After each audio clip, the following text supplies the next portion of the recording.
All right, well, Tears is a brilliant segue into talking fantasy football now, and let's start out with the Buffalo Bills. We'll talk about the Bills first, and then we'll hit on general NFL stuff after that. Let's start with the quarterback, of course, Josh Allen. Not great with his arm last year as a rookie, as expected, but made a lot of plays with his legs last year. Was a big-time fantasy football asset solely because of his legs as a rookie last year. Now going into year two, I don't think that we could realistically expect him to continue to make the type of plays with his legs that he did last year. Maybe I'm wrong, but I would also think conversely that in year two, we could hope that his accuracy will improve and his passing stats will improve. When it comes to Josh Allen right now, as a Bills quarterback, as a fantasy football asset, where do you think he's ranked? What tier is he in for you right now?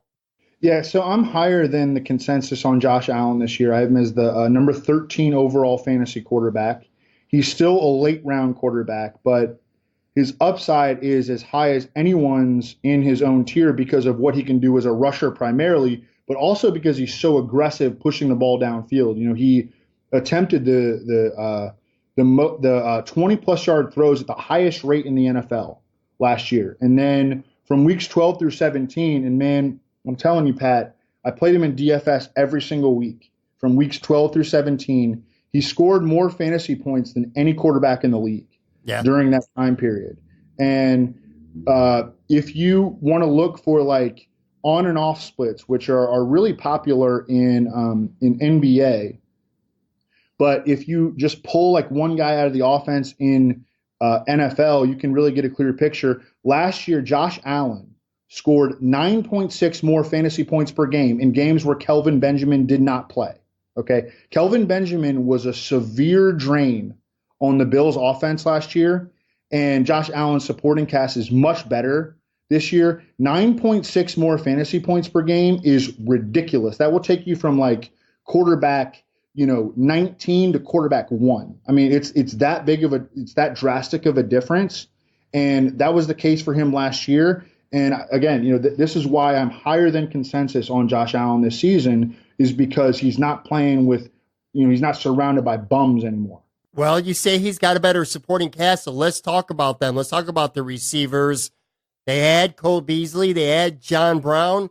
They have Robert Foster, who did some good things as a rookie last year, undrafted rookie, especially in the second half of the season. And then you got Zay Jones.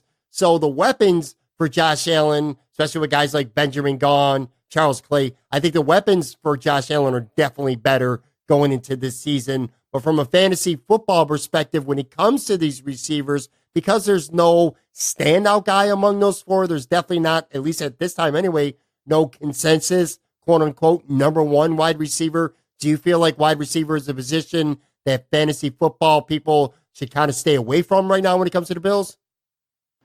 Generally, I mean, I think that, there's a place in every single draft for, where a guy makes sense, but certainly Robert Foster is the most interesting guy from the Bills pass catcher core because, number one, he already has the established rapport with Josh Allen.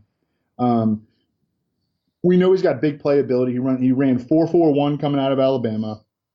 He led all rookie receivers in yards per route run last year, and that's one of the most predictive metrics that Pro Football Focus produces, and it's a good indicator of skill. If you go back and look at all the rookie receivers over the last 10 years that led all rookies in yards per route run, it's like a really, really high hit rate.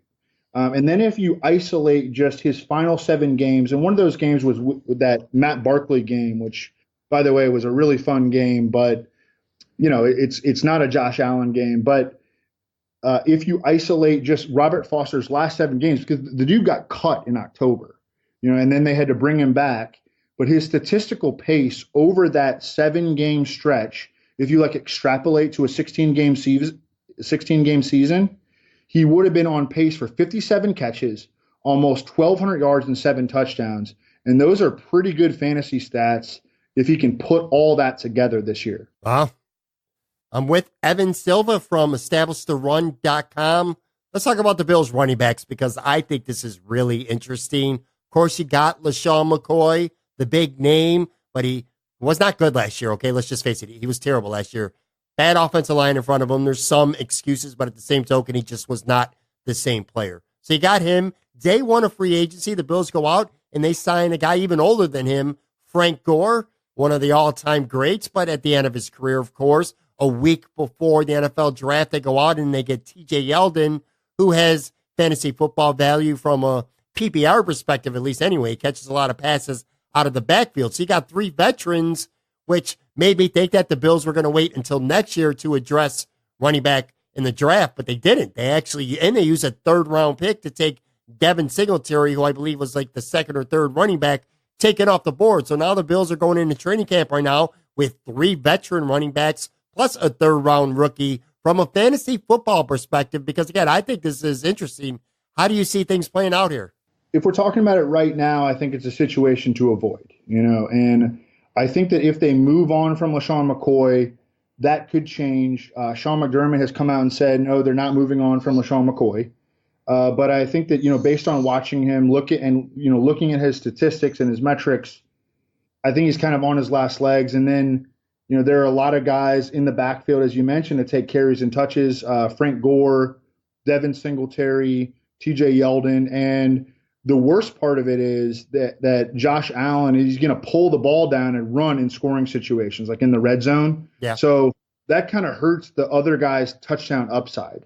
So that's another kind of feather in the cap of Josh Allen, that because he's willing to be an improvisational runner, if he scores 7-8 touchdowns as a runner, that's just a massive boost to his fantasy expectation. Maybe things will change as we get through camp, but right now I don't really want anyone in the Bills' backfield from a running back standpoint. All right, moving on to tight end, a position that for the Buffalo Bills has been mediocre seemingly forever, literally the history of the franchise.